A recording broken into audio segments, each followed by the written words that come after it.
इसमें हम देख रहे हैं ब्रेक और कंटिन्यू, ये काफ़ी ज़्यादा इंपॉर्टेंट होता है पाइथन में, क्योंकि ये जंप स्टेटमेंट होती है हमारी लूप के अंदर।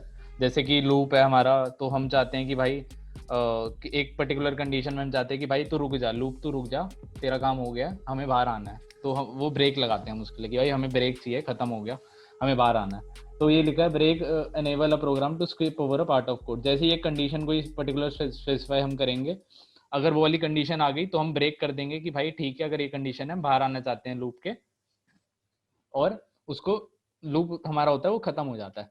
ठीक है, और जो भी एग्जीक्यूशन जो होती है उसके बाद जो भी उस लूप के बाहर लिखा हुआ है हमने वो आ जाती है, वो एग्जीक्यूट होने लग जाता है जो भी हमने उसके बाद लिखा है। ठीक है, तो एग्जाम्पल से समझते हैं, इसको छोड़ देते हैं, अपना एग्जाम्पल देखते हैं इसमें क्या है ब्रेक वाले में। तो मान लो जैसे मेरे पास एक लूप लिखा है, अभी हमने फॉर लूप पढ़ा है तो फॉर लूप वाले ही देख लेते हैं। अब मैं फॉर लूप में लिख रहा हूँ फॉर आई इन रेंज, मैंने लिखा है भाई कि 1 से 10 चले, यानी कि 1 स्टार्टिंग होगी 10 एंडिंग होगी, यानी 1 से 9 चलेगा ये। अगर आई, इफ आई इक्वल टू, अगर आई भाई 8 हुआ तो हम कह देंगे भाई ब्रेक दे दो हमें। ठीक है, एल्स, एल्स भी क्या हम करते हैं यहाँ पे प्रिंट आई कर देते हैं। एल्स भी क्या करना, सीधा प्रिंट कर देते हैं, कोई दिक्कत नहीं है। और फिर मैं लिख देता हूँ कि भाई print out of for loop. तो इससे क्लियर हो जाएगा जो हम कर रहे हैं। अब इसमें होगा क्या, हम क्या कर रहे हैं, आई को 1 से 10 चला रहे हैं। ठीक है, अब पहले आई आएगा 1 होके, आई के 8 के बराबर है, नहीं है, आई 8 के बराबर नहीं है, प्रिंट होगा आई, यानी कि 1 प्रिंट होगा। ठीक है, फिर दो आएगा, 2 के 8 के बराबर है, 2 8 के बराबर नहीं है, तो 2 प्रिंट होगा। फिर से चलता रहेगा जब तक 7 आ जाए, 7 प्रिंट हुआ यहाँ पे। उसके बाद आई फिर से इंक्रीमेंट हुआ, आई हो गया 8, तो 8 के 8 के बराबर है, हाँ हाँ 8 के बराबर है, ट्रू हो गई ये आई वाली स्टेटमेंट, यानी कि अब ये एग्जीक्यूट करेगा। जैसे ही वो 8 हुआ एग्जीक्यूट किया और बाहर आ जाएगा।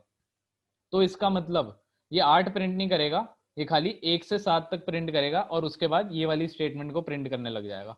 तो ये हमने देखा ब्रेक का ये काम है कि एक पर्टिकुलर कंडीशन में हमने ब्रेक कीवर्ड लगा दिया, और ब्रेक कह रहा है कि भाई जैसी ये कंडीशन ट्रू हो जाती है तू बाहर आ जा लूप से, मेरे को और एग्जीक्यूट नहीं करना प्रोग्राम, मैं बाहर आना चाहता हूँ, मैं इस लाइन तक आना चाहता हूँ, मेरे को लूप से बाहर निकलना है।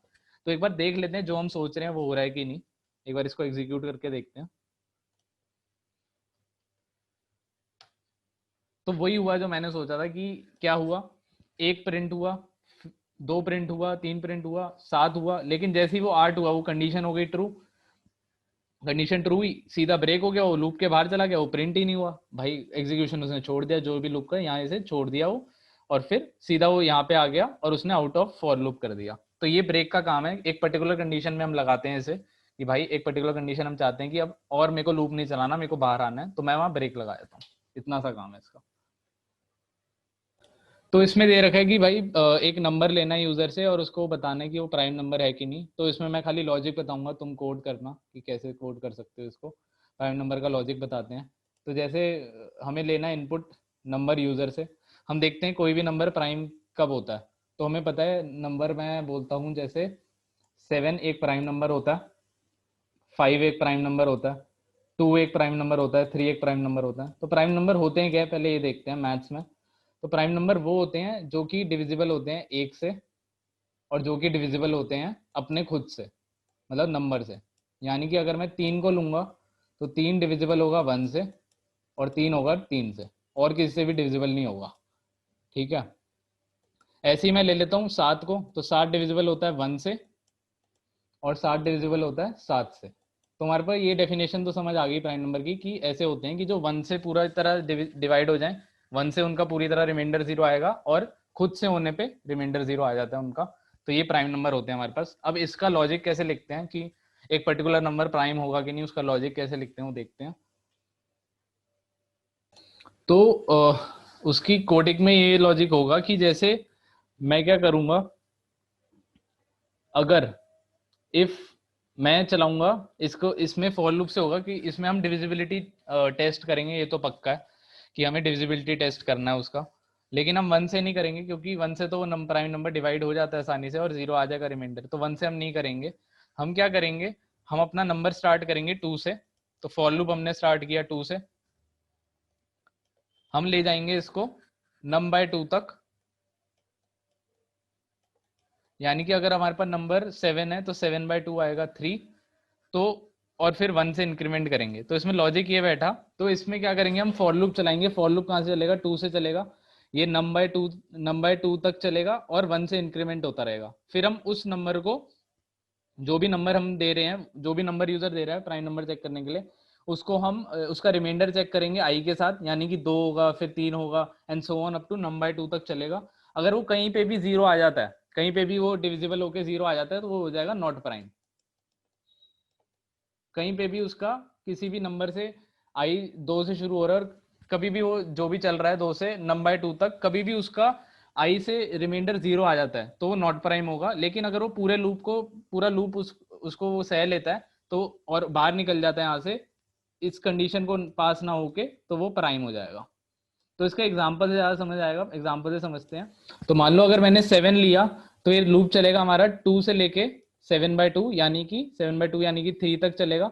और ये होगा क्या, 7 2, सबसे पहले हमारा आई 2 होगा, और फिर 7 mod 2 हुआ। 7 mod 2, क्या ये 0 है, नहीं ये 0 नहीं है, तो ये अभी इसके अंदर नहीं जा रहा, ठीक है, नॉट प्राइम के अंदर नहीं जा रहा। फिर आएगा 7 mod 3 होगा हमारा, तो 7 mod 3 भी 0 नहीं है हमारा, हमें पता है, तो ये तब भी इसके अंदर नहीं गया। फिर ये 3 तक चलेगा क्योंकि 7/2 हमारा कितना आता है, 3 आता है, तो ये यहीं तक चला हमारा लूप। और ये इसको सरवाइव कर गया, ये कभी भी इस कंडीशन में नहीं गया नॉट प्राइम की, कभी भी इसका डिविजिबल करके 0 नहीं आया, ना यहाँ आया ना यहाँ आया। तो ये कभी भी इस कंडीशन में नहीं गया कि वो नॉट प्राइम है, वो बाहर आ गया लूप से और ये प्राइम हो जाएगा यहाँ पे, तो यानी कि 7 प्राइम। अब एक ऐसा देख लेते हैं कि जो प्राइम नहीं है, यानी कि अगर मैं ले लूँ 8 प्राइम नहीं होता, तो हमारा कैसे चलना चाहिए, 8 2 से चलेगा, 8/2 4 तक चलेगा और 1 तक। फिर 8 mod 2 तो अभी 0 आ गया, पहली स्टेप में ही 0 आ गया, 8 mod 2 उसका रिमाइंडर पहले ही उसमें 0 आ गया, तो वो प्राइम नहीं है। अब एक जैसे मैं ले लेता हूँ 11 होता है प्राइम, तो 11 कैसे चलेगा, 2 से लेके 11/2 यानी कि 5 तक चलेगा हमारा, 5 तक चलेगा। तो हमारी क्या क्या कंडीशन आएगी, 2 3 4 और 5, इससे चेक करेगा, इससे वो इसका रिमाइंडर निकालता रहेगा, 2 से 3 से 4 से 5 से। 2 से हमें पता है 1 आ जाता है, 3 से हमें पता है 2 आ जाता है, और 4 से हमें पता है 3 आ जाता है, 5 से भी 1 आ जाता है। तो कभी भी इसका रिमाइंडर 0 नहीं आया, ना यहाँ आया ना यहाँ आया ना यहाँ आया ना यहाँ आया, तो कभी भी वो नॉट प्राइम में गया ही नहीं, यानी कि वो बाहर आ गया उस लूप से और उसका आंसर आ गया कि वो प्राइम है। तो ये इसका लॉजिक हो गया। तो इस वाले में जैसे मान लो कि तुम्हारे पास आंसर में आया 81, तो 81 में क्या होगा, 81 दिया यूजर ने, तो ये 2 से चलेगा 40 तक, 40 तक चलेगा और वो उसका रिमाइंडर निकालता रहेगा। तो हमें पता है 81 mod 2 में 1 आता है, तो ये ठीक है। अब 81 mod 3, 81 mod 3 है, हमें पता है कि रिमाइंडर आ जाएगा 0, यानी कि वो हो गया नॉट प्राइम। तो अब हम क्या चाहते हैं कि भाई, अब हम ये नहीं चाहते कि वो बार बार फिर से एग्जीक्यूट करे, फिर से एग्जीक्यूट, हमें तो आंसर मिल गया, हमें नॉट प्राइम, तो हम यहाँ पे ब्रेक की कंडीशन डाल देते हैं। इसलिए इसका यूज दिखा रखा है इस उसमें कि यहाँ पे ब्रेक का क्या यूज है। तो मैं एक बार इसको कोड करके दिखाता हूँ ताकि थोड़ी सी और क्लियर हो, क्लैरिटी मिले इसमें।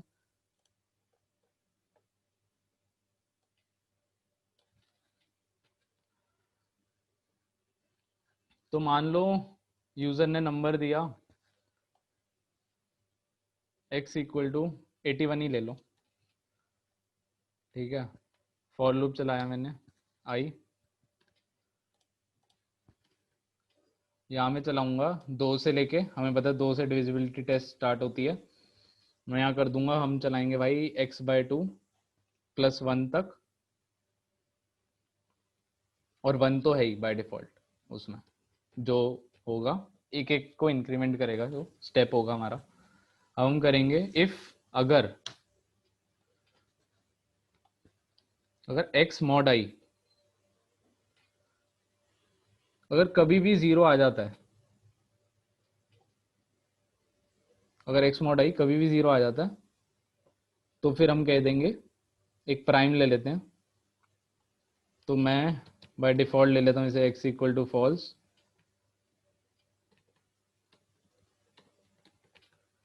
ठीक है, अगर कभी भी आ गया इसका तो ये हो गया नॉट प्राइम। ठीक है, तो मान लो इसको मैं बाय डिफॉल्ट ले रहा हूँ ट्रू कि वो प्राइम है, मैं बाय डिफॉल्ट ले रहा हूँ वो प्राइम है।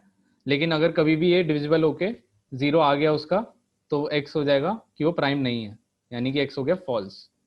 ठीक है, और मैं यहीं पे ब्रेक कर दूंगा कि भाई हमें अपना आंसर मिल गया, आप ब्रेक कर दो, हमें मिल गया कि वो प्राइम नहीं है, आप ब्रेक कर दो। ठीक है, अब मैं लूप के बाहर आ गया, मैंने लिखा इफ अगर x है तो प्रिंट करा दो भाई वो प्राइम है, x यानी कि अगर वो ट्रू है, अगर वो ट्रू है तो प्राइम है, एल्स प्रिंट करा दो कि वो प्राइम नहीं है।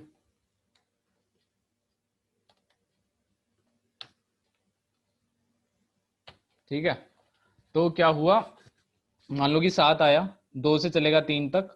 ठीक है, कभी भी वो कभी भी डिविजिबल नहीं होगा, तो यानी कि x ट्रू ही रहेगा, x कभी इसमें जाएगा ही नहीं, x कभी फॉल्स होगा ही नहीं, तो ट्रू ही रहेगा, तो वो प्राइम आ जाएगा। अब मान लो कि मैं ले रहा हूँ 15, अब 15 चलेगा, 15/2 होता है 7, तो 2 से 7 तक चलेगा, तो यानी कि 2 पे तो 0 नहीं आएगा रिमाइंडर, लेकिन 3 से वो कंप्लीटली डिविजिबल होता है, तो 3 से वो डिविजिबल हो गया, तो उसका 0 रिमाइंडर आ गया यहाँ पे। ठीक है, अब 0 रिमाइंडर आ गया यानी कि वो फॉल्स हो गया कि वो प्राइम नहीं है। अब वो जाएगा यहाँ पे इफ x, ये तो ट्रू होगा ही नहीं क्योंकि x तो फॉल्स हो गया, तो वो इसको ट्रू नहीं करेगा, वो एल्स में चले जाएगा और उसको कह देगा वो नॉट प्राइम है। अब एक बार इसको देख लेते हैं, एक बार मैं x की इनपुट ही ले लेता हूँ यहाँ पे, x equal to input, int input ले लेता हूँ क्योंकि इंटीजर लेना है यहाँ पे। ठीक है, अब इसको चला के देखते हैं कि सही हो रहा है कि नहीं, दोनों केसेस देखेंगे, प्राइम और नॉट प्राइम। अब वो इनपुट मांग रहा है हमसे, अरे एक मिनट, थोड़ा सा गलत हो गया यहाँ पे x को ही ले लिया, यहाँ पे y कर देते हैं, क्योंकि x तो हमने नंबर ले लिया यहाँ पे, इसको अलग बुलियन को अलग स्टोर करते हैं y में। ठीक है, ये नंबर का ऑपरेशंस हो रहे हैं सारे, और फिर यहाँ पे कर देते हैं, यहाँ पे भी y कर देते हैं क्योंकि यहाँ भी असाइनमेंट हो रही है उस बुलियन की, और यहाँ भी y, ये बुलियन को यहाँ पे मैनिपुलेट हो रहा है। अब ठीक चलेगा, इसको मैं बंद कर देता हूँ और फिर से चलाता हूँ। अब वो नंबर मांग रहे हैं हमसे, अब मैंने डाल दिया 7, कुछ गलत आया, एक सेकंड रुक। तो इसमें मैंने यहाँ पे दिक्कत आ रही थी कि ये इसको फ्लोट ले रहा था बाय डिफॉल्ट, क्योंकि हमें पता है ये डिवाइड जब भी हम करते हैं, ये जैसे मैंने 4/3 किया तो ये फ्लोट ले रहा था, तो दिक्कत आ रही थी, तो इसलिए मैंने इस पूरे को इंट में डाल दिया ताकि इंटीजर दे हमें आउटपुट। उसके बाद हमारा सही चल गया ये प्रोग्राम। उसमें मैंने 2 टेस्ट केस किए यहाँ पे, 2 टेस्ट केस अपने किए, एक प्राइम और एक नॉट प्राइम। तो मेरे को पता है 7 प्राइम है, 7 ने इसका क्या दिया, प्राइम दिया, और एक मेरे को पता है 14 प्राइम नहीं है, तो इसने 14 का क्या दिया, नॉट प्राइम दिया। तो ये सही चल रहा है हमारे उसमें अभी लॉजिक से, एकदम सही चल रहा है। तो इसमें ये कह रहे थे जैसे कि मैं क्या इसमें ही प्रिंट क्यों नहीं कर रहा, मैं बाहर आके क्यों कर रहा हूँ, क्योंकि भाई नॉट प्राइम की तो तुम कर दोगे यहाँ पे और वो करेक्ट हो जाएगा, लेकिन फिर तुम्हें प्राइम के लिए ना तुम्हारे पास कोई कंडीशन नहीं होगी बाहर बाहर के लिए कि भाई वो किस कंडीशन पे तुम प्रिंट कराओ प्राइम, वो तो तुम फिर हमेशा ही करना पड़ेगा तुम्हें प्रिंट प्राइम। तो इसलिए मैंने यहाँ बुलियन का यूज किया था बहुत तरीके से कि हम बुलियन का यूज करेंगे यहाँ पे, पहले मान लेंगे कि वो प्राइम है, और जैसे ही वो डिविजिबल हो जाएगा 0 से तो वो प्राइम नहीं है, वो मैंने फॉल्स उसको अपडेट कर दिया था बुलियन को, और फिर उसके हिसाब से मैं प्राइम और नॉट प्राइम प्रिंट करा रहा था। लेकिन अब तुम यहाँ कह रहे हो कि भाई नहीं मैं यहाँ प्रिंट कराना चाहता हूँ, तो ठीक है, तुम्हारा नॉट प्राइम वाला आंसर एकदम ठीक आएगा, लेकिन जब तुम इसको प्रिंट कराना चाहोगे ना तो तुम्हारे पास कोई कंडीशन ही नहीं होगी कि तुम उसको प्राइम बोल सको, कोई कंडीशन ऐसी नहीं होगी कि तुम इस प्रिंट करा सको इसको प्राइम। तो इसलिए मैंने बुलियन का यूज किया यहाँ पे कि उसको मैंने एज्यूम कर लिया कि वो प्राइम है शुरू में, जैसे ही वो डिविजिबल होगा 0 से वो प्राइम नहीं होगा, यानी कि वो फॉल्स हो जाएगा, और फिर उसको उस कंडीशनली से मैंने क्या कर दिया था, अगर वो y होगा यानी कि अगर वो ट्रू होगा तो प्राइम होगा, और नहीं होगा तो नॉट प्राइम होगा, तो एकदम सही चल जाएगा, और प्रिंट वाला फंडा यहाँ पे फेल हो जाएगा।